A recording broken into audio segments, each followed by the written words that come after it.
así sin ver en el mundo los fulgores, sin contemplar del cielo las estrellas, sin ver el campo de las flores tan bellas y del arroyo de plata serpenteal.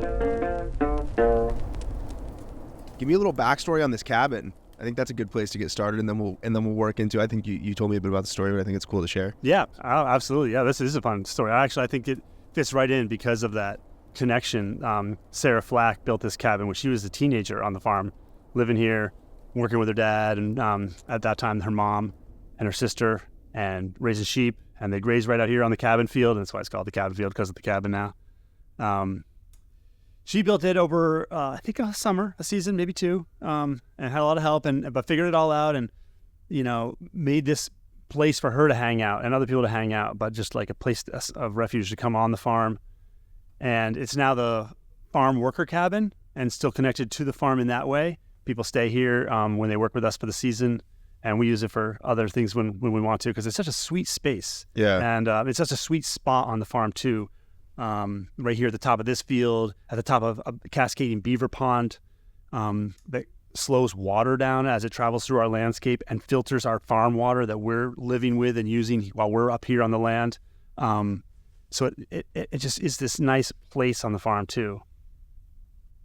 Yeah.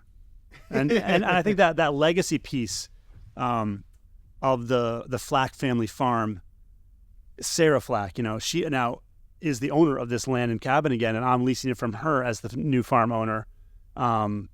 That piece of continuation where she gets to have access and connection again to this place, this cabin specifically, but then the land and the soil, the fields, and Doug and Bobby Flack, also managed and helped shape this cabin too, while they were owners and managers, like making sure windows were put in and making sure it looks nice and has up-to-date stuff. That the maintenance of this building, the use of this building, and the legacy of this building then is a nice metaphor for the whole story of the Flack Farm, which I'm involved with, and I'm just a part of that story. The farm entity, continues on, and this cabin connects to so many of us here. Yeah, maybe speak a little bit to that transition, because I think it's cool that this cabin represents the second, like Sarah being the second generation, for example, when the first generation. Maybe you can explain a little bit deeper about, like Doug came here, was it 40 years ago, and right, and pitched a tent and built a cabin essentially, right? And then his daughter, that next generation, built this cabin. Yep. So maybe if you can explain a little bit, also for me, because I want to know a little bit more in depth about, just those 40 years and how the transition comes forward now. Like how did Doug come here? And you found Doug, and now that that's a really interesting transition too. That's a transition piece for you guys now, where you're leasing this land. You've been part of this land for 20 years, but the land is still Flack. And how do you represent that brand? If you can give a little backstory on that relationship with Doug. I can try to dig into that. That's a lot of question in there. Maybe let's just start with the Doug, the story of the farm. Sure. I think that story is not necessarily mine to tell, but I know a lot of the details. But the how Doug came to the land, and I love hearing him tell it because it's so great. He was a wildlife biologist and wanted to get back to farming and the ecological experiment of protecting soil, working with wetlands, and all that life that goes in, especially birds. He loves birds. He actually sits in the spring in his yard over at the farmhouse and listens to the bird song. He knows so much of what's going on, and that to him is just one of the greatest delights. But loving that ecological system is what led him to create grazing pastures and use sheep at first to bale feed and graze during the season. This whole landscape behind fences, New Zealand style fences. He just came back from New Zealand as a wildlife biologist, bought some land in Vermont with his first wife. They had 2 kids in tow. That's Sarah and her sister Gwyneth. And they grew up here farming and learning what her dad was experimenting with as farming. It's a pretty cool story. And there's so many little nuances of his love of the ecology and the animals. Like, he had a bird, Woodstock, that was a starling, that was one of their household pets. They would take it on road trips. And that's just, that leads into another story that I'm not going to tell now, but that's just one example of his love for the ecology and the actual lives, all the lives within it. And that's what connected you to Doug's story, kind of, right? Is that I came to the Flack Farm wanting to know more about my food and how to connect to the food that I wanted to eat, and that had to include dairy and meat. And I had only really done vegetable farming.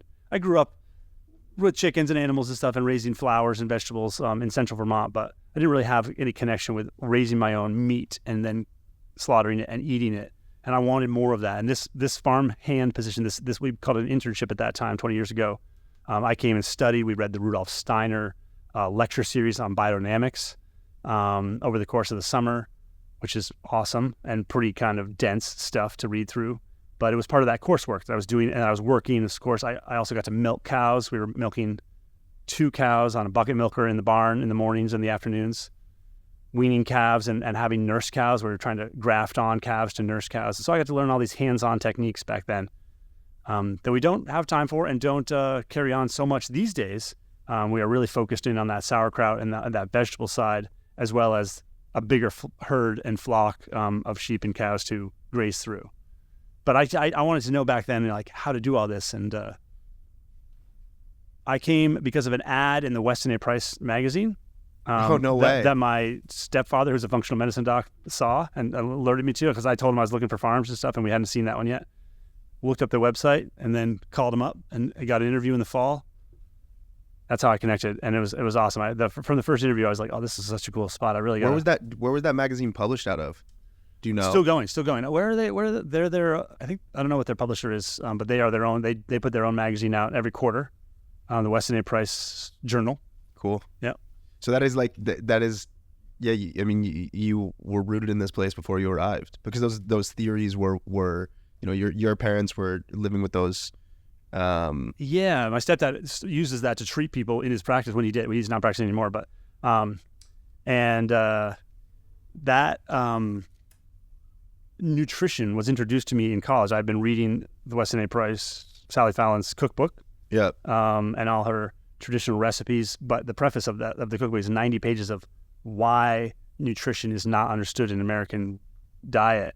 Why we've gone wrong with processed foods. It's the treatise of showing us taking the blinds off and all the Band-Aids off and looking in on that food processing industry and how nutritionally it's just not going to support a healthy population for very long. Yeah, I mean, I think that just also the super quick layman explanation of who Weston A. Price was without people may not understand. Weston A. Price was a researcher dentist who wanted to ask the question, why do kids that I see in my clinic in Ohio in the early 1900s all have cavities? Why does everybody just have cavities? Is this a natural thing for a mammal in its environment to have cavities? He wanted to know if humans around the world in their native environment, eating a native diet, experienced this kind of dental malady. And he found that it was not the case. He was lucky enough to go around the planet and study people living in a natural way without the industrial food, canned food, without sugar or canned food arriving at their doorstep. They didn't have that. They grew oats, or they just ate fermented fats and sea fish, or they just they bloodletted and drank milk and ate blood. There were some vegetarian trends in some of the cultures, but most of we're talking about animal fats and natural other animals found on the landscape, like shellfish and stuff of that nature. Yeah. So he turn the mic out like this. That way. There you go. Okay. We'll get there. It's all right. We're just getting comfortable. Weston Price. So yeah, he was lucky enough to research this and and write a book about his research, and showcase nutrition from an indigenous perspective. And then of course it's told through his eyes. So there's that's a loaded word. I just used it to describe. But I think that his research still holds true as primary research that we probably will never get to produce again. Yeah, and I think like one of the things on the surface level, if people look into Weston A. Price, it was all about this ultra processed food. And I think when people read that, they're like, oh well, everything is not ultra poor. I think that the at least for me, the foundation of his work was essentially like comparing a naturalist diet to a commodity diet, as opposed to saying like ultra processed. We can go a step further in this new generation and talk about, you know, okay, inputs are also something that are affecting what you're eating now, not just the processing of what you're consuming. Right now, it's the inputs and the whole slate. Right. One example of that would be here. You know, are our soils leached out of minerals, and have we adjusted the actual bodies of the plants being grazed through by our grazing herds that we're trying to mimic migrational grazing through rotational grazing, and allowing the animals to have free choice of fresh plants all the time. But the soil, we have to tend to that soil that's missing minerals. So yeah, we can't just even go so far as to say we have to look into where the mineralization and the nutrition generates if we're trying to get the same food that is still nourishing our gut biome that our ancestors had. We have a very similar gut biome and gut track to, you know, our primitive ancestry. And so to change that by eating sugar all the time and eating processed oils and vegetable oils all the time, that's changing that. And that's an experiment that humanity's launched itself out on. We can't alter that, but to kind of choose and go back and know what inputs are going into our food from the pre-soil, from the minerals we're using, and all that stuff. Yeah, so there's a lot of overlay on how nutrition works. Yeah, the interesting thing about studying soil, I mean, the small amount of studying that I've done in comparison to what you've done is, I think that the way we're taught in modern society and have been for a long period of time, maybe even the past century, is to focus on macrobiotics, and microbiotics were essentially like flushed out of our mind state. And now people are thinking about the gut microbiome, but maybe not making that connection of the gut microbiome to the microbial makeup of the soil that their food is coming from, or what they're putting into their body, right? The way people have been dealing with it now is like, I'll just take acid. You know, maybe now they're getting more into fermented food, but, you know, even a step further is what you guys do, right? Like you're ensuring microbial activity from the soil and then ramping up that microbial activity by fermenting it, right? By introducing some more microbes from there. And so I think, yeah, it's interesting when you talk about like, you know, our ancestral gut biome. We've gone so far away from it because everything that we consume is stripped of the micro. And we just looked at like protein, carbohydrate, you know, fiber. Those are the things that we looked at in food for a long period of time instead of looking at the micro. And so I think it's an interesting microcosm to live inside. And you guys find yourself in that world. And so really the focus for you guys with the kimchi project, it seems, is like, obviously it was sparked for health reasons, as you stated for Doug, that he got into fermentation, but also that's kind of the bankroll for the pastured animals. No, that's kind of like what keeps that, you guys getting closer and closer to having a autonomous system of animals to feed yourself and your community, and you're kind of funding it with the fermented products. Is that? Yeah, that's one way to look at it, for sure. Our value-added economic engine of the farm is that cabbage shredded, made into sauerkrauts, and then selling a sauerkraut rather than trying to sell a bulk commodity. Yeah, I think a farm obviously has to answer those economic questions of how to relate to our societal economy.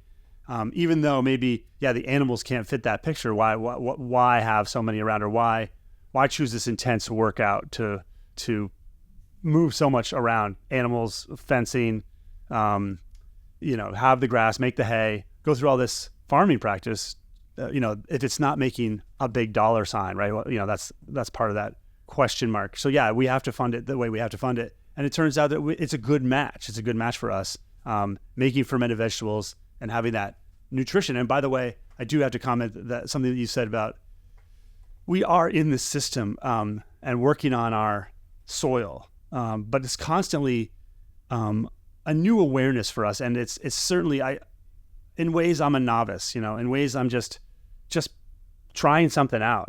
I've learned from Doug, and I've learned from other people, and I have my own systems that I'm now employing that I know work for me in my time frame and the tools I have. But choosing something to in an agricultural system is because we think we know about what's going on. So we're making specific choices. So knowing what my mineral content from my soil test is doesn't necessarily help me understand how I want to remineralize the plants I want to eat and how that ferments. I'm working on that. And that's a deep question, but I just want to stress that I'm asking that question every day and I'm looking into it.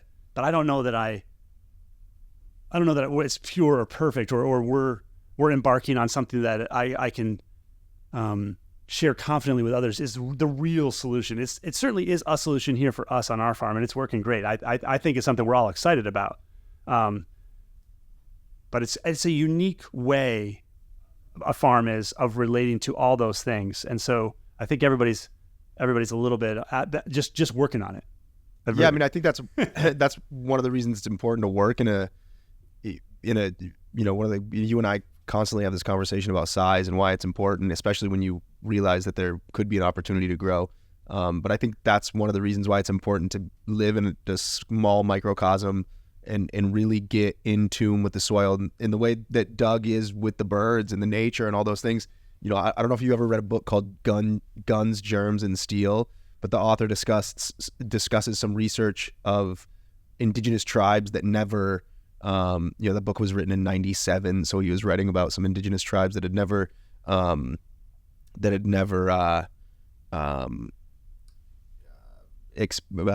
don't know if it was capitalized, for lack of a better term, right? Like expanded past who they are. And he talks about going on, spending time with this tribe and them going and finding these mushrooms out in the wild. And after he had been watching them collect these seeds from different grasses and consume them as food and pick which ones are right and wrong through hundreds of different species of different types of grasses that he was researching, when they brought mushrooms back, he was like, no, I don't want to eat these mushrooms because we could possibly get ill from them.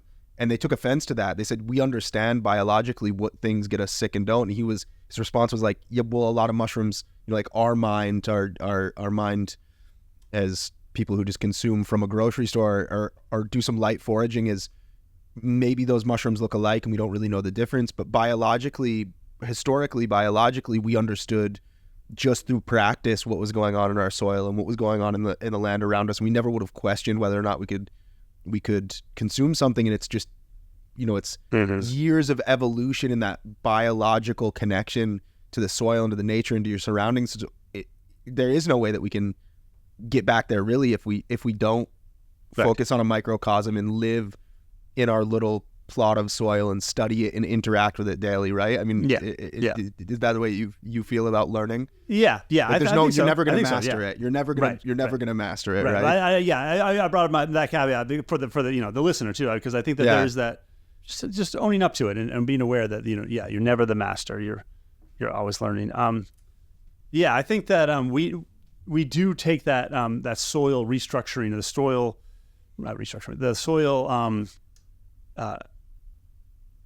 relationship to what we're doing with farming, and very seriously and playfully. We want to feed that biome, so we are trying out different things to maintain high carbon levels in the soil, as what people like to hear about and that kind of thing. It feeds the biome like that. We're creating the soil food web, and then we're trying to feed that to ourselves too by creating our own internal food web of the beasts that like to eat the sugars and the proteins and the fats and all that stuff in our guts. And attending to that is more than just a commodity marketplace. And it has that spiritual element of like listening to the birds or doing anything you're passionate about. For me, that does get to be farming, and I feel lucky to have found that and be privileged enough to do this kind of farming. And now moving into the next chapter of this journey for you. I mean, because this is to go a little over 2 decades now that you've been in tune with this land. How does that? Yeah. How does this next transition of you guys, now renting this farm and you're carrying on this legacy? What does that look like for you? You've talked to me a lot about trying to find a way. Obviously we're in Vermont. We understand in Vermont, as natives here who've grown up and seen the changes that the dairy industry is majorly affected by the commodity market, and I know that's something that's integral to your lifestyle is, you know, those animal fats and animals themselves. And it's, I've seen since I've been back here as a chef, trying to find anybody who has local meat that's processed in a reasonable manner is also difficult. The next generation of butchers is just not here. Itinerant slaughterers are few and far between and overbooked. So how do you see building a microcosm here off the back of what was built before and evolving it into that next movement that, you know, that next generation, passing that down then to your lineage, you know? Yeah, well, that's something that's facing all of society. All these ways to stay relevant and stay cohesive as a business, and then how that on the farm specifically, how that relates to food and the butcher and will the butcher be around for all of society to keep these animal fats going at the highest quality level we can expect? But I guess I'll start off this tale with the cabin life. I lived here for 2 seasons 20 years ago, and so this was my daily home. And then I met Julie, my wife, here after I left the farm, and she was living here and I was living nearby. So yeah, this farm helped shape us and find each other. So we found this farm, and then we found each other.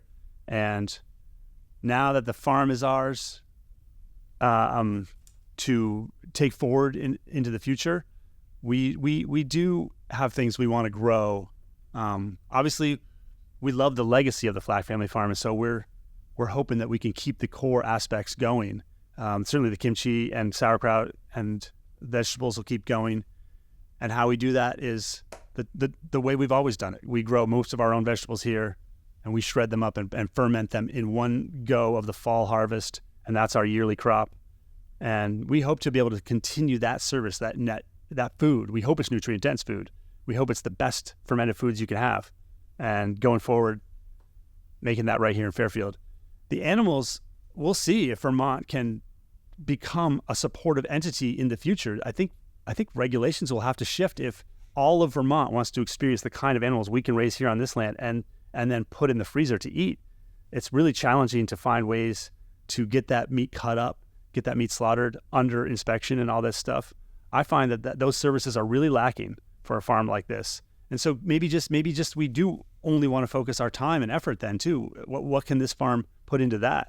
On a smaller herd, on a smaller flock, a flurd we like to call it sometimes. If we pared down and had just a few less sheep, make it easier on us. If we pared down and just had a couple cows, maybe 2 of them are milking cows, and we just run some calves through and can't sell beef because we have such a tight little window. We eat it all. Like I said, if you made butter on this farm from 4 cows we're milking with a bucket milker, we'd eat all that. Yeah, we wouldn't have any butter to sell, and so our community knows about these animal fats and they're valuable. We're going to hold on to that stuff, especially if we have to shrink down that animal structure. If we can ramp that animal structure up, if Fairfield all of a sudden became more available for rotational grazing and the society demanded more of that through the economic engine, I think that we could grow that again. Butchers could be trained to meet that, but it's going to take some shifting from how meat is currently processed and regulated within the state of Vermont, I think, to grow that out into the future for more people to have access to it. Because right now, like I said, that community lives here and on and around the farm, and the farm can only really generate food for that community. Yeah, and I think also what you're speaking to kind of is making it equitable, right? Like the hard part about this entire process is making those things that are raised in an intensive manner, which it takes to raise something of health, it is costly and is hard to make at a scale that's affordable to a consumer, right? Right, absolutely. Yeah, and I'm no economic expert, but it has a lot to do with land prices and taxes, and it has a lot to do with building inspectable facilities for more processing and more clean water, all these things. Those costs generate down and become why farms or why businesses can't grow. Is I'm not trying to say that regulation is a bad thing. I'm trying to say that do we really understand what we're asking for when we need animal production to be so regulated? I mean, and because we could keep it clean like this, we could actually regenerate the landscape. We could regenerate the soil. We could use animals in a way that is actually super beneficial to carbon sequestration, if you want to get so technical and specific. But if it does that, if it sequesters carbon into the soil, it does so many more cool things, way more benefits that you aren't even hearing about, because that would be a lot of articles to read and, like a lot of to keep up with. But living on the land, like mimicking a hunter-gatherer system of ungulates running across grasslands, can actually restore watersheds and build better soil and make nutrient-dense foods and other things that we need in our lives to live modern lives. But to live modern lives, we need to be super healthy. And yeah, Weston A. Price already detailed exactly the steps that humans have evolved upon to be super healthy. Yeah, and I think it's also just, I mean, I think now a lot of people are having the realization that it is, or, you know, a lot of people, whatever that means, maybe not the majority, but I do think that looking, we have a way, especially for people that aren't connected to the land or aren't close to land or aren't in touch with land specifically, have a hard time wrapping their head around, for example, here when there's snow on the ground, you rely on hay.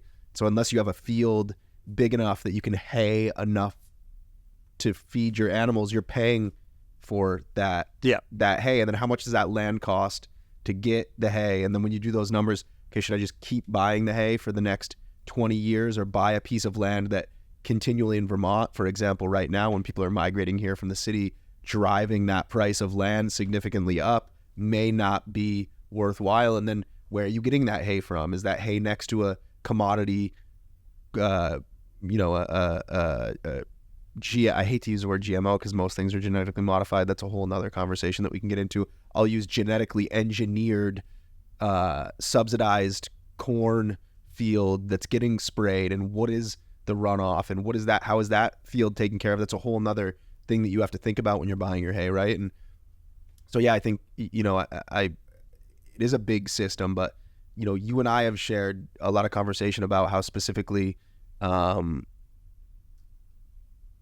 autonomous community can exist, especially inside a small microcosm like Fairfield, for example, but it kind of takes everybody in that community committing to it, right? And then, people from the outside buying big swaths of land to put a house on because they love nature might not be exactly, and they're not utilizing that land for things that feed back into the community might not be the solution, right? I mean, you guys are kind of at either end here. You're at the edges of how you can move forward. No, I mean, without investing more money in land, without investing more money in infrastructure. We don't have prime ag land is what you would say, the way you kind of say in that word, is that we live at the top of this watershed, which is lucky for us during flooding or new flood events that will be possibly coming our way in the future of climate shift.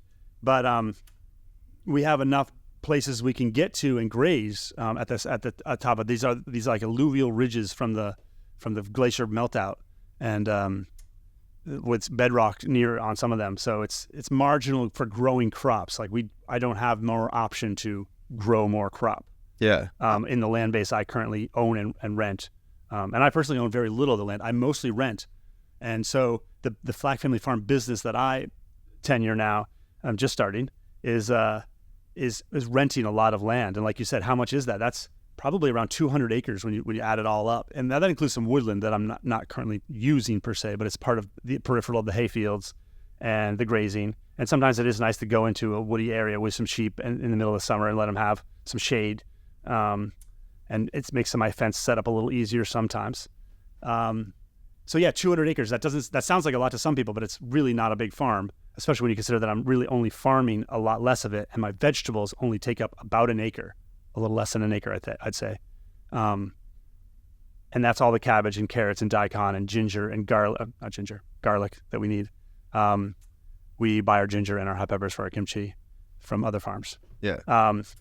When you speak about like for example, like not having more land to farm, and then you speak about having this existential crisis of like, do we just scale back the animals because we don't really have a way to sell them? I mean, you're kind of in a crux, right? It's like there's not really we were having this conversation the other day. You're like locked out of actually butchering your cows for a significant period of time, right? But that's a shift. Yeah, my current butcher decided he didn't have any room for me anymore or anybody like me. And so that was sad to lose that butcher because I think his skills are very talented and I think the product coming out of that is very high. And so that's the difference, though. There would be other options, but can I maintain what I'm looking for in the taste elements and the quality elements of the food, the cutting elements from the individual chef involved in cutting my meat? I want that to be the best, or at least I want to have options to choose from. But if all those shrink down in our culture because butchers aren't trained and it's just people who can cut commodity meat that comes out of a box from the Midwest, I mean, that's a skill, but that's not the kind of food I'm talking about. Like that meat from feedlots or that you would buy at your normal grocery store is not even the same thing as the meat we're talking about. So we're trying to produce a different product altogether, like raw milk. Raw milk is the milk that is really good for you. If you can tolerate milk, and there's a lot of people who can't tolerate milk, and I understand that, but most people who drink raw milk actually can tolerate raw milk pretty well. And then it's pasteurized milk and other ultra pasteurized homogenized milk that comes from cows fed different stuff than cows are supposed to eat. Remember, cows have their own nutrition too that they're really evolved on. And now they're on a big experiment to just eat grain and TMR. And so we don't even know what a good cow biome really looks like. Have we really studied that? I don't think that anybody really went out and looked at that. Maybe they have. Maybe there's some good research out on there. That could be true. But really, like, because the historical elements of going and finding wild cows and looking at them, that's probably not being done. I mean, this definitely not being done. But the shift now that you're in is like now you're leasing a farm, right? And you're kind of at critical mass with kimchi production, for example, right? There might be some scalability or some more space downstairs to break past that 115 barrel, right? Right. So I want to remain static. I want to, Zach, the person Zach, really, I want to wonder again. I want to ask that question is like, do we have to grow the economy all the time? Is it always about that growth element? Is that what it takes to survive in the business world? Because how I got into Steiner, how I found Doug and his farm, of course, was through biodynamics mostly and that food, that need to know from Weston price types of tradition. I was also studying Rudolf Steiner's economic threefold theory and some of his other ideas around how to live in society together, and which involves spiritual work, collectively and individually. Spiritual science was one of his phrasings. And so that threefolding of the economy through the business sector, the social sector, and the household sector. How do we merge all those needs? Because if we just look at the bottom line, that really is only taking care of the business sector. It obviously doesn't even help out the majority of the people. We're watching capitalism just rip the world apart right now. And the 1% is just getting tighter and tighter. And the rest of the 99% is not doing that great. Especially the bottom tier of that, of course, right? The really poor. I heard an interesting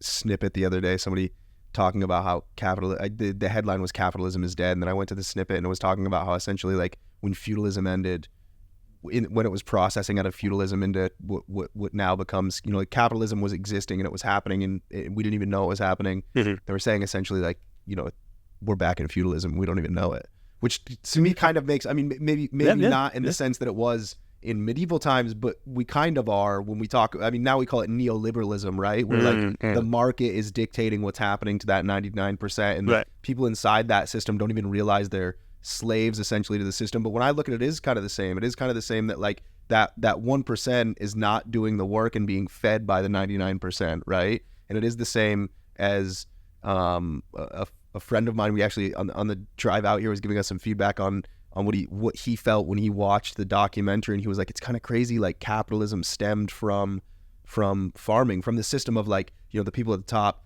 making the people at the bottom grow these things and then turning them into things that they could sell out to other people, and they had control of the people and the land and they managed all those things. And so I at least felt like that rang true with me. It is, you need money farm, but the money isn't really always coming back to you in the end, right?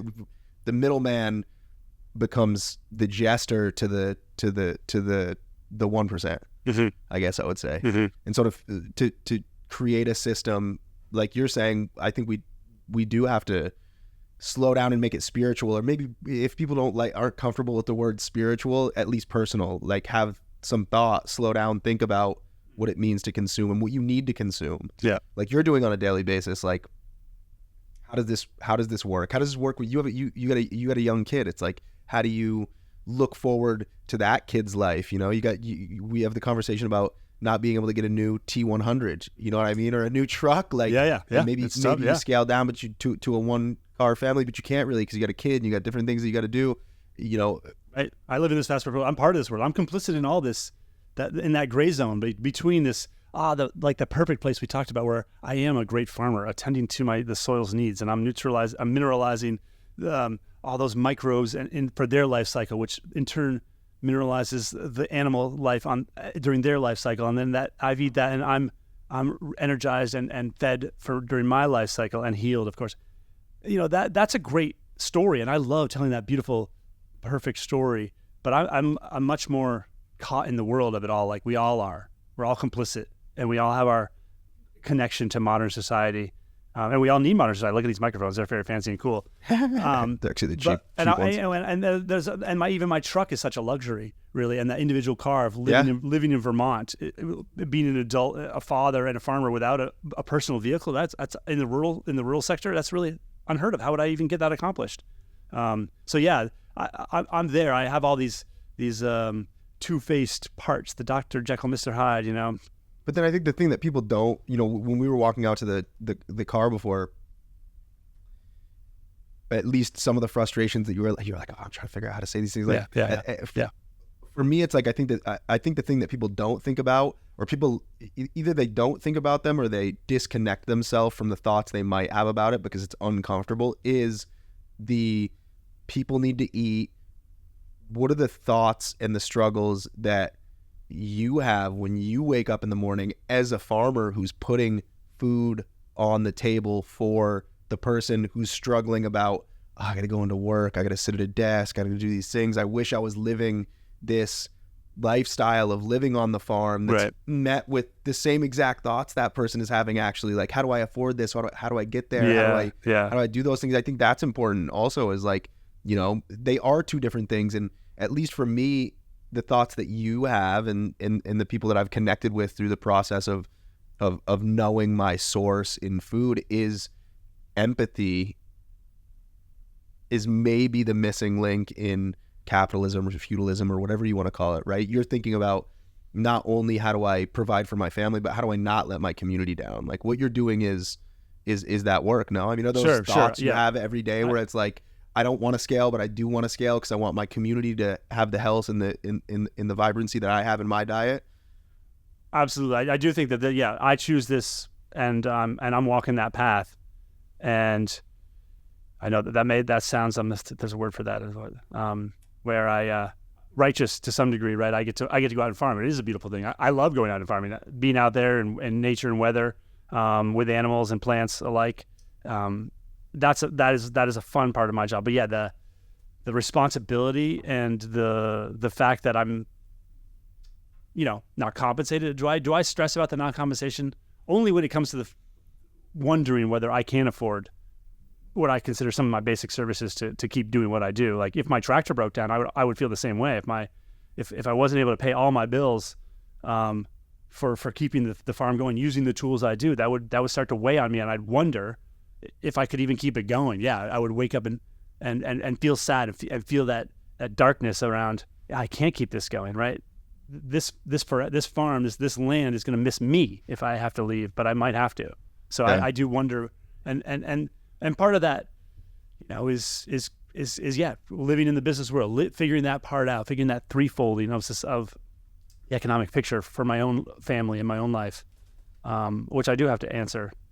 And it is challenging, especially because this kind of regenerative farming doesn't have a huge marketable commodity to add into the greater economy. But maybe there are things that we are producing that are worth it. And so in the future, will the public need to agree, kind of like taxes actually probably, to support ecosystem services or just to support farming lifestyle, because maybe farming is one of those things that we can't live without. Like otherwise, if we went to all feedlots and got more pork out on the table, if you drove anywhere in America and went looking for pork, sausage, and bacon, you could find that anywhere, right? That might be at the corner grocery store.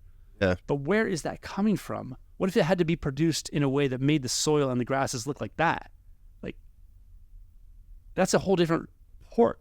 That pork costs a lot, and not everybody has access to it because the money involved doesn't trickle down. I think money is not wrong. It's not a bad system for exchanging goods. It's not. We do have to find ways to relate to each other and to exchange. And money, when it comes to figuring out a value, is not the end all of everything. And that's where maybe my choice in my lifestyle is a little different. Is I am choosing to live in this regenerative farm and step into these shoes. These are literally Doug Flack's shoes. He wasn't using them anymore, and I found a way to make them fit my feet. So I'm going to walk around and I'm going to use them for farming. To step into those shoes and continue this legacy, that is my choice. And I am, like I said, a little righteous in that regard in my own mind about why I want to continue this. But that's part of what I do to motivate, to get up and continue it, because the community gives me the feedback, and the taste of the food gives me the feedback, and touching the soil gives me that feedback of, yeah, this can be worth it. But certainly, yeah, there's a lot of fear and struggle there on the other side of going into society. I think that maybe a better term would be, going back to the empathy thing. I think that people say like, oh yeah, it's it is your choice, but it's a choice that someone has to make. No one, we can't just live in a society where. Yes, of course, not everybody can leave their corporate job and come to a piece of land. And yes, that is a lifestyle that you choose, but it's not, it's altruistic at its base. And I think when people don't understand the struggles or the difficulties that you face, I think it sounds nice when you're like, I choose this life and it's beautiful and I get to live on this beautiful land. That's all well and good, but there's probably more struggle attached, at least mentally, behind, looking at the structure of a family and how a family comes up, how a kid comes up and goes to school and sees the parent that is working from home for a advertising agency in New York that goes to the same school as your kid who lives here on the farm, and their kid has, a brand new computer every year, a Patagonia backpack, as opposed to the Jan Sport that you might buy, or whatever sacrifices you make, and then you having to disseminate that knowledge down to your child, or, I think that those are the things that people don't really look at. They're like, oh yeah, it's great that you get to live this lifestyle out in the field. I wish everybody could do that. Well, that's not really what it is, right? There is still inherent struggles in that process. And I'm sure you want nice things. You want to be able to just buy the flight out and go on vacation and see sun when you can, but you have to sacrifice that. You can't do that.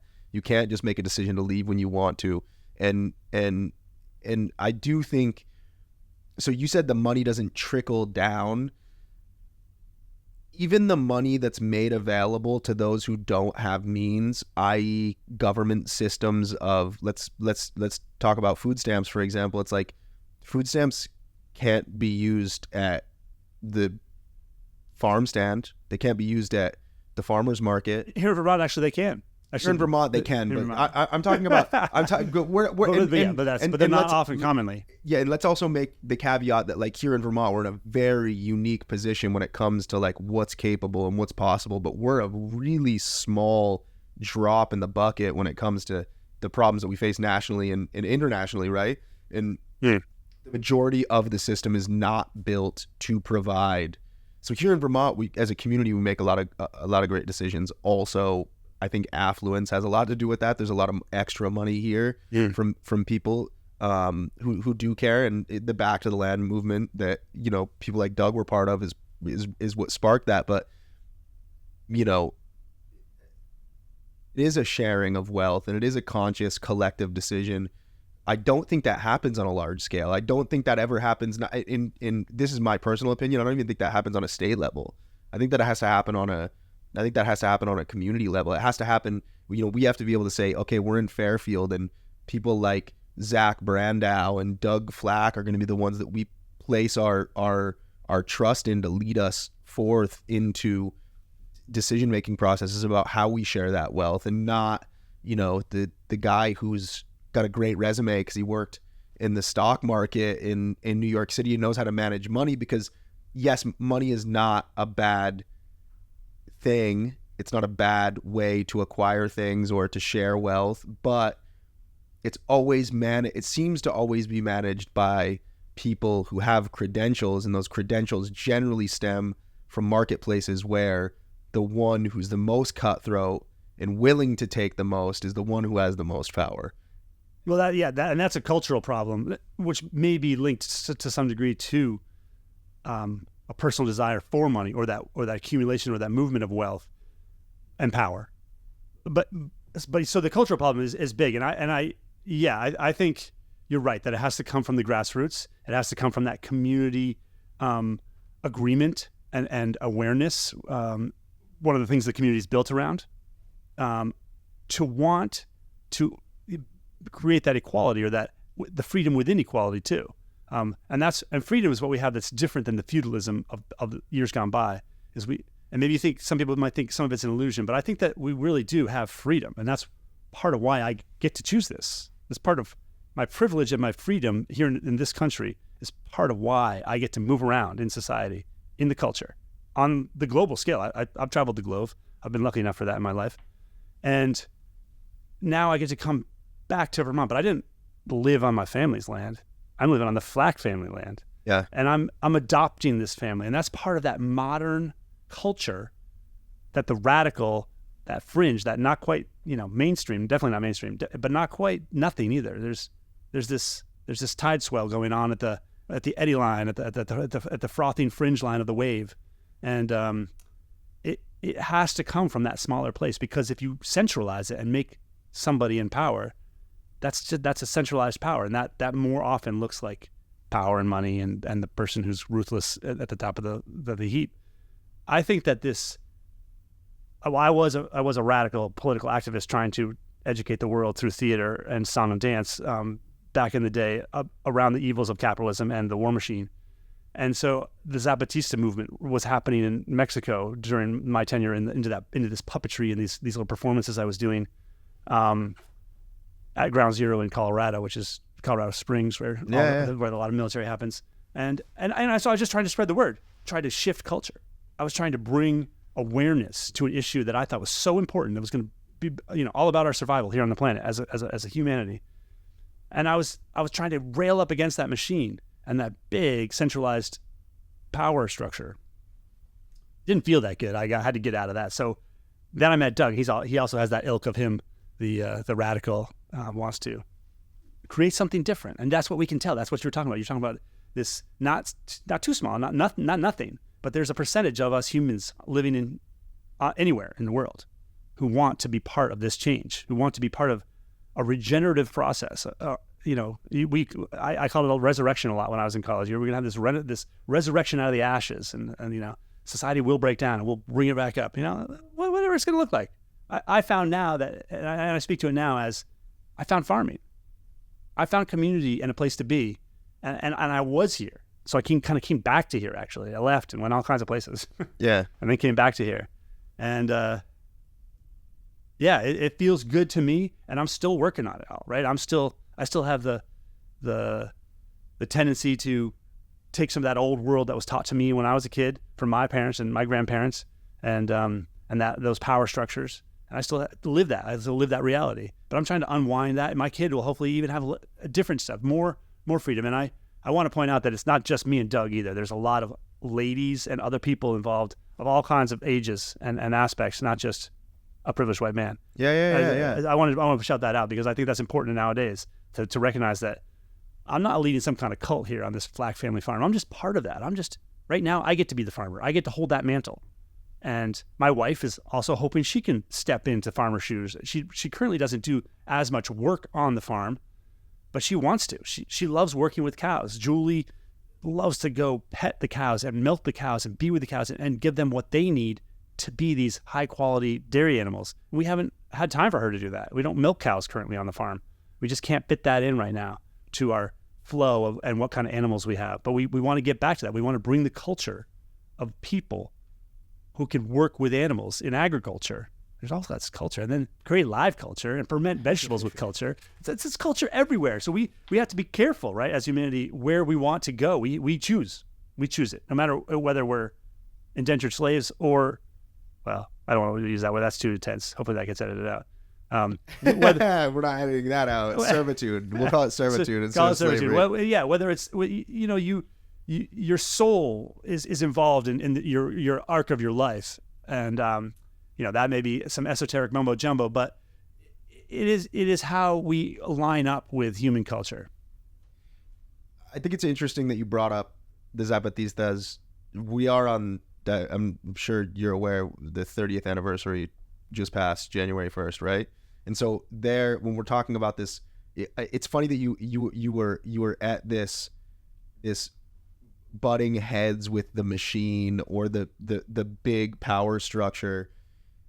In the outer lens or the 30,000 foot view, people believe that that's what the Zapatistas are doing, right? Like they're battling against the government. To some extent they are, but what they did is they extracted themselves from, they actually, on the back of what Emiliano Zapata fought for in the Mexican Revolution, which was ejido land, it's called ejidos, was that the indigenous people would have, and the community would have rights to land, and then that land would be decided upon by the community what was going to be done with it, and it would be exchanged inside the communities. And what the Zapatistas did is extract themselves completely. They even say that they don't exist. The Zapatista doesn't exist, you know, like that's their thing. Like it's not a thing. We're not a people. They say, yeah, essentially that it's, you know, it's not socialism. It's not anarchism. It's none of those things. It's just living, right? And what they did was they extracted themselves. Instead of saying we're going to try to fix this bigger problem, we're going to put ourselves on land that's ours. We're going to hold our foot strong on that land, and we're going to create communities that exist with a power structure that I think people think that there's just no power structure. There is. Like their system works very limited reigns, quote unquote, for those that are in charge, right? They're very short periods. People start at a very young age with the ability to do that. It's always 50% male, 50% female, but they're not part of, they still have modern medicine. They still have schooling. They still have all those things that they find a way to get and extract from the greater system. But then when they're on their land, their communities are making their own autonomous decisions, and only people who choose to be there are making those decisions, and they've built a system that works that way. I personally think that that's a great example of how it can work in a community. They're not worrying about Mexico. They're not worrying about Chiapas. They're worrying about the Caracol, like the specific community, and inside that larger footprint that they have, there are smaller, they're called caracoles, little small communities that exist as subsets of a greater community, and they make decisions inside that community, and then they come together and say, this is the decision we made, you know, inside our communities that are based on the you know, the ideals that we've put in place. And at least for me, that's how I see what you guys are doing here. You know, whether or not you claim it outright, you don't really have to. You said you've made a choice. You're gonna live here. You're gonna revitalize the land and then live off the revitalization of the land. No, right? Well, yes. So, of course, but I think that, you know, we've thrown around the word Fairfield, which is the town I live in, but you know, it's not like the Flack Family Farm is a farm entity within this utopian or even cohesive community of Fairfield. Fairfield is like any town in Vermont. It has lots of diverse aspects, and I don't know a lot of people in town. I just moved here, you know, for good in 2014, and you know, I was here in the early aughts as well, and and I lived in Bakersfield for a little while. So I have, my own roots in the area. I like to think of it, but they're young, and I'm, some people might confuse me for a flatlander, even though I was born in Vermont, so I can't technically be called that. I just wanted to highlight that, like, there's a few of us, the Flacks, Julie and I, some neighbors who have these conversations and this idea that community can be more, and we do agree on things and we disagree on other things, but that community supports each other, and so it's small, and it's not all relatable to the land base of the farm. There are people that live across the hill. For instance, we have ski trails that go back and forth, and we meet up in the throughout the year and party together and help each other with sugaring or gathering wood, or they come and help me on the farm for cabbage planting or something. There's elements that we support each other within community. So like anywhere, you have friends, you have neighbors, but it goes a little bit beyond that, and we're working to get more beyond that, right? That's what the work is, and that's what the Flack Family Farm is involved with. For what I want to work on is, like, I want to grow that culture. Yeah. I want that community to expand. And if that means moving people in, and somebody who can move here and build a house, that does happen. We actually just got some new neighbors because they bought some land adjacent to the farm. Friends of mine from, they lived in Colorado, friends of Julie's, who she knew from camp. And now they're part of Fairfield and this community of the Flack Family Farm. So in that way, it grows any way it can. Culture has to grow any way it can. Yeah, part of it relates back to, again, land, cost of land, how land is well, it's not shared. Like Europeans introduced the ideal of ownership of land, at least to this area. I mean, I do believe, knowing quite a bit about the history of Mesoamerica, that there was obviously, like Aztec, Toltec, and Mayan cultures were, to say that they weren't, to some extent, not feudal, but they were, there was a dictator, there was a king, right, of that land. But those smaller, the Zapotec and the peoples of those south central and Pacific coastal regions and all over Mexico, and specifically all over this land, did not view land as something that you could own. It's something that needed to be shared. And that was, the idealism, the ideal of Zapata was behind giving indigenous land back. And so there is the other problem, right? It's like you don't have a choice over who's on the land next to you, and there isn't like this rule that, okay, if you're going to move to this land, it's for community use or share. You can't share the ideals of, like, look, I'm okay if my neighbor's cows come down and graze for a little while on my grass that I'm taking care of. You might be okay with that, but then the neighbor's got to be okay with it, and then another. It's just this sequence of events. It's definitely, in my opinion, not possible in even the state of a place like Vermont, who has pretty open, ideal structures about how things should work, unless a revolution were involved, I think. Mm-hmm. Mm-hmm. I mean, we've seen it. Certainly, yeah. The United States and Vermont and the states, there's a lot of rules to stop the kind of the world that you described of the indigenous community of the Zapotec and the people that live down there. Or just here, on our land, like, the native tribes that were here. Exactly. I don't know much about that history, so I won't speak to that. But I agree that the European structure, the current modern structure we have about land ownership, is somewhat distasteful to me, just from my own ethos and my own history with knowing about these injustices, and how to be involved in a shift and a change where we might, like you said, return some of the land to native people. Well, I guess I wonder about, when do I become native, or when does a person become a native of where they live? So, shifting into something new involves a lot of community building to the people that live there to become aware of how ownership might shift in our future. And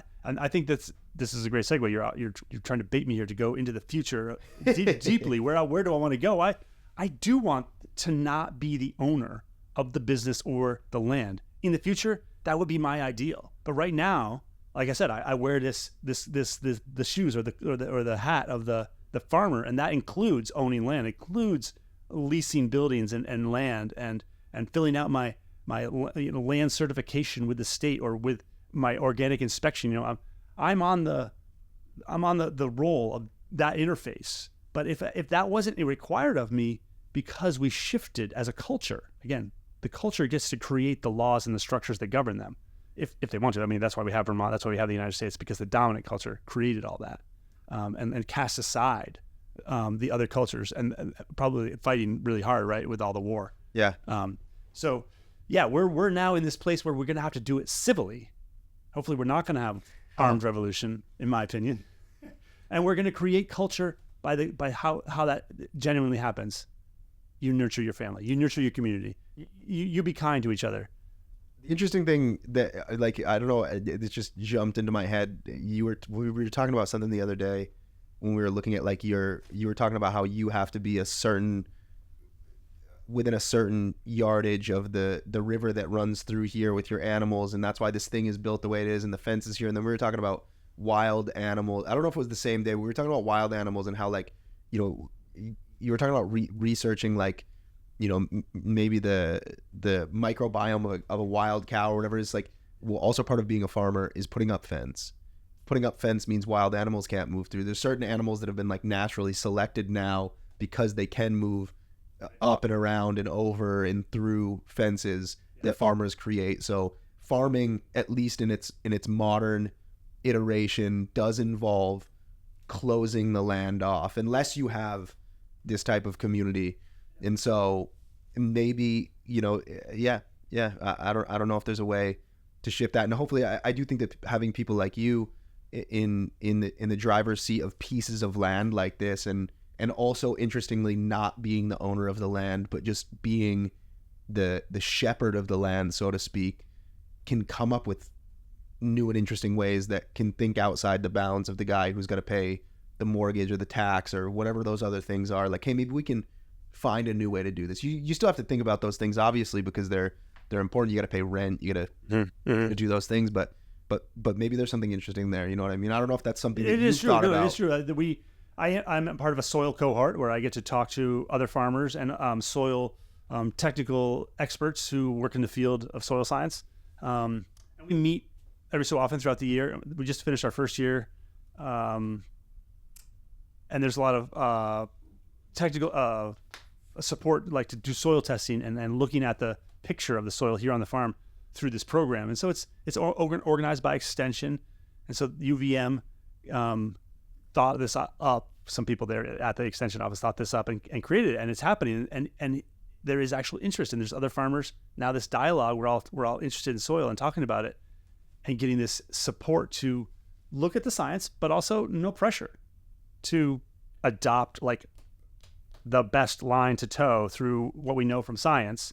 Like, no, this is a picture, and we actually don't know everything about soil.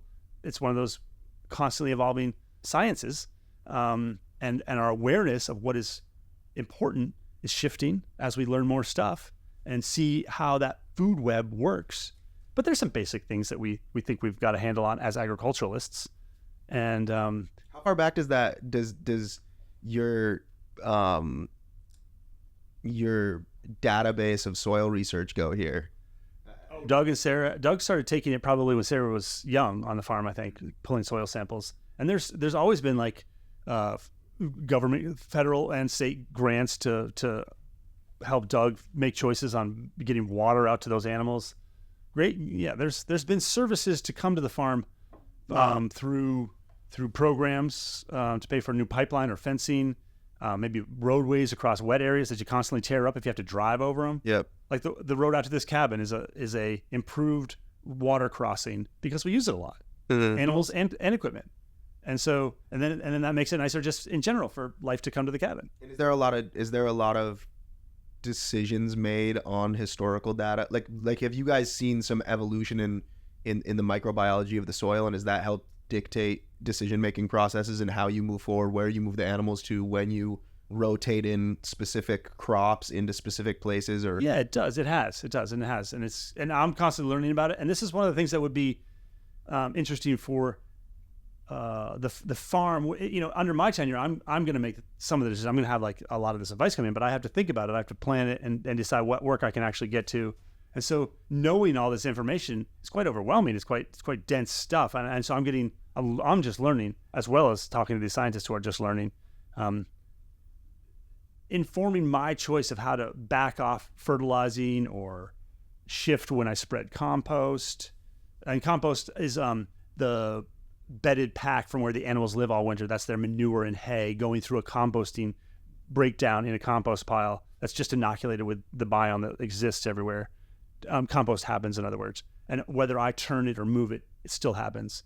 But if I turn it and make it accelerate it through that thermal breakdown and respiratory process of the microbes, I get this nice, heavier finished compost that I spread out on the fields, especially the cabbage and the carrots and such like that.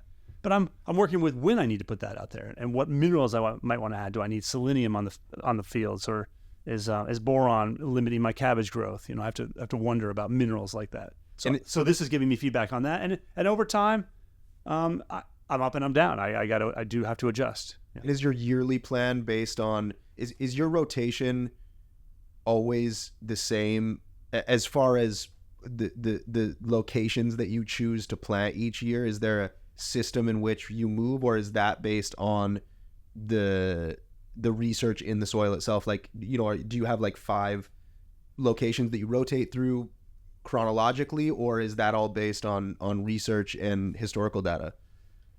Mostly the sites were chosen just from where we could actually put in cabbage, like the soil type. The whole state is mapped for these types of soils. That's like a geological awareness, how the soil was made, and they're named where they were most common and where they were found first, like Tunbridge or Westbury or Cabot. And so the state has a soil map. So there's like Cabot soil, Tunbridge soil. Yes. Is that what you're saying? Yeah. So preferably I would have Cabot soil for my cabbage, and we would find that spot on the glacial ridges here where the Cabot goes down. And that's all based on a micro like a biological makeup of that soil, like a microbiological makeup of that soil. Or? Nope. I don't know much about the microbiological side of things. We've just barely started getting into that test. I think lab tests are expensive in that regard, and they've just barely dialed in a way to deal with soil in a way that's efficient and affordable to farmers. So we're just getting to that. It's probably been around for a while, but it's just getting to the place where it's more common and it's less expensive. If that makes sense? Absolutely.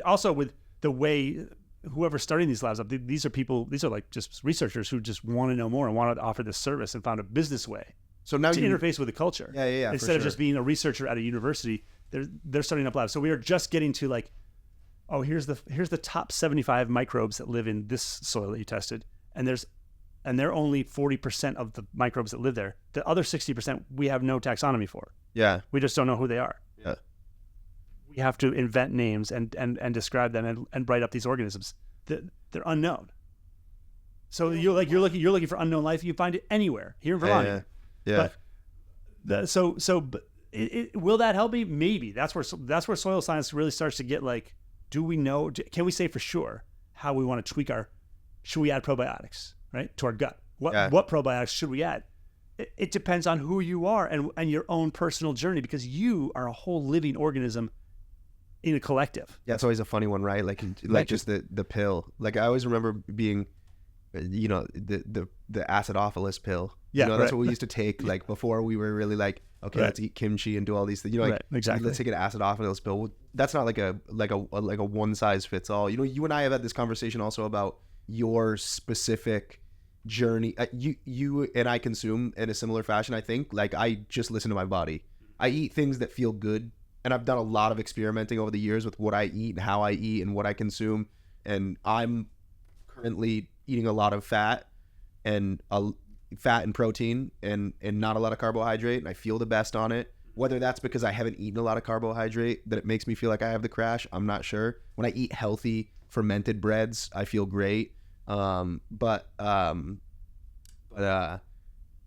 just goes back to this, like, this is the spiritual, right? The spiritual lives inside of you, and you have to feel yourself. How do I feel when I eat? How did I feel yesterday? How did I feel last week? And sometimes when you make those transitions, you feel horrible as you're going through the transition, but on the back end of that transition, you feel like, oh my God, I'm happy that I went through that little bit of struggle to get to this place that I'm at now with my my consumption. And you have had a journey with, like you said, histamines, fermented foods, which I didn't know was a thing also. Yeah. So I have a lot. So they can be negative, like those things that we think are blanket solutions for everybody, like fermented foods and in acidophilus, for example. Those things don't work for you. Right. My gut, and I'm on my own health journey, and maybe my body would never find true gut resolution or the type of ideal we were talking about at the beginning, where with like a native living on native fats in an unspoiled ecosystem,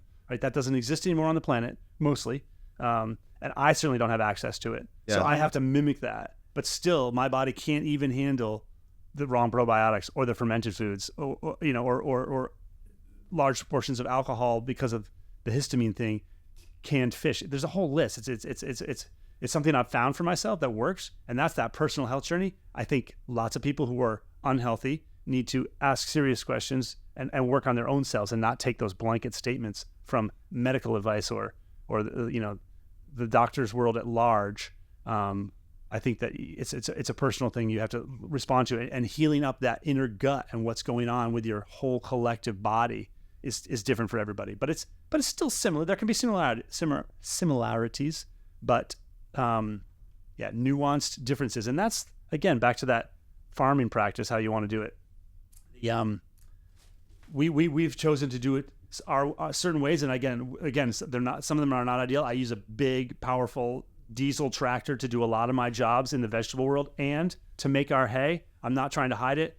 We use several even bigger diesel tractors to cut and mow and wrap and bale hay to store it up for these wonderful animals that treat the ecosystem so nicely and are so healthy and clean for the grasses.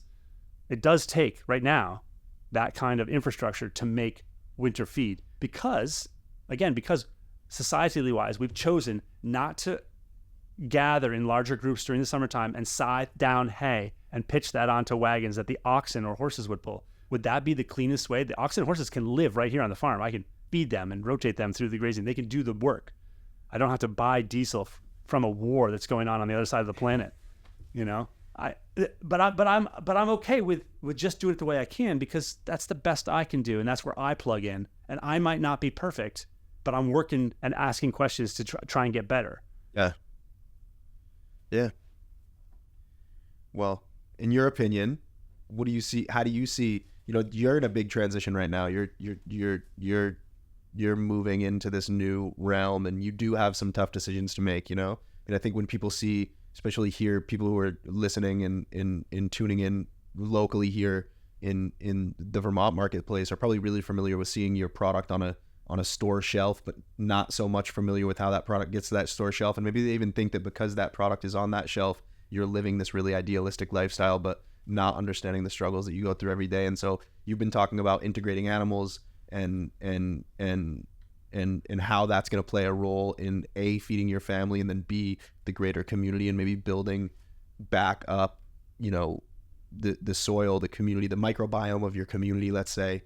What are your plans for the near future on how to disseminate that, or maybe they're not set in stone plans, but what are the ways that you move forward to provide for your family? What are your wishes for this farm and for the growth of this farm? That's a great question. Well, I think that made me pause there, because I'm thinking about how the animals do fit in, and I hope that we can keep working with the animals and not have to go down too small. It's a challenge because of that economic factor. It's what I love to do. I think the most is be with animals and especially during the grazing season, move them around and watch them live on the land. And sheep, Icelandic sheep, and the American milking Devon, which is a heritage breed. So that means that somebody long ago gave it that term to classify it as a nearly going extinct breed, right? There's so many of these older genetics that were engineered through the selection process of how we domesticate animals. But they met a different purpose. So the Devon were brought over from Devonshire, England, and the American milking Devon is the name we give this now cow that really was strong on the East Coast because it thrived in our climate and did a lot of oxen power when that was the power. There was not steam yet, and the rails hadn't been built, and horses were, not as easy to keep. Oxen, you already had the cows grazing anyway. They could be milked, and they made beef. Now you train oxen, and their temperament is so easy, and they're strong, and they can survive our winters.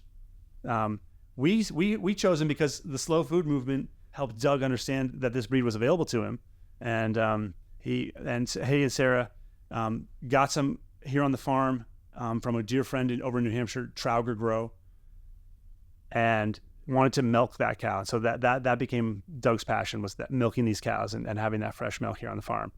And they are a wonderful cow to work with, and I would love to be able to train some milk cows in the future and have milk again on the farm. Julie wants to milk. That's where she wants to plug in, and I want to make that space for her. Right now, I'm kind of I see my role as kind of maxed out as what I can do on the farm and how I can get it all done in one growing season. And there's things I'd love to be doing in the winter, but really I like to rest and recoup, and I like to go skiing. So I don't have much off-season farm work that I do. And the hope is in the winter. The hope is to create a more diverse product line based around the same ethos of health and wellness for the community and the soil. And move forward. Correct. A product line. I hesitate to endorse the other. I don't know if product line is the right term, but like an offering of products, I should say. Yeah. Right. We hope to glean more of our natural process of what we create here on the farm, and whether sheep or beef play a role in that. But we eat a lot of fat, so we're rendering our own tallows, and maybe we can make some tallow soaps from some of our product. That might be possible. Mm-hmm. Because society, our community doesn't eat as much tallow as we thought it would, but that's okay. We can use that for something else maybe, and maybe the skins and hides can be used for something else. Like maybe there is a really nice chair throw that we can make from sheep hides or something like that. We're looking into how to bring some of those things back and how to market them. That's for sure. But yeah, I think that I do spend a lot of my time as the business owner thinking about that economic engine and how to generate it and how to bulk it up. But I also, just talking to you and having conversations like this with other people, community members and friends and family even, who don't live so near to me anymore, reminds me that food is so important, and this culture, like I have to accept that I'm going to slow down. I definitely have to accept that growth capitalism is not what I'm engaged in as a farmer, as a businessman. Like, that's just not me. I'm not good at it, and I'm not going to achieve it. So I'm not going to be able to eke it out of the landscape too, especially if all that nice land, that prime ag land, is just bought up and built houses on down in that Champlain Valley or the other really nice river valleys. If we lose all that and just build on it, where are the farmers of the next generations in the future going to go? And why don't we consider that to be a greater societal good, is to just get some land back into young people who want to farm it? I think there are people in this fringe, this movement of regenerative ag that don't have access to land or the resources to buy in or be given that power within land ownership, business management, ownership. Farmers could be lots of different people, and managing that land doesn't have to be the people who can buy in. I've been lucky enough to sit in this chair partly because I can buy in and make this choice. But yeah, I think that we can have such creative regenerative farming go on in all kinds of different landscapes, and hopefully some of them prime ag landscapes, if we gave it a chance, if the society valued it in a different way than making it fit into growth capitalism. Epic.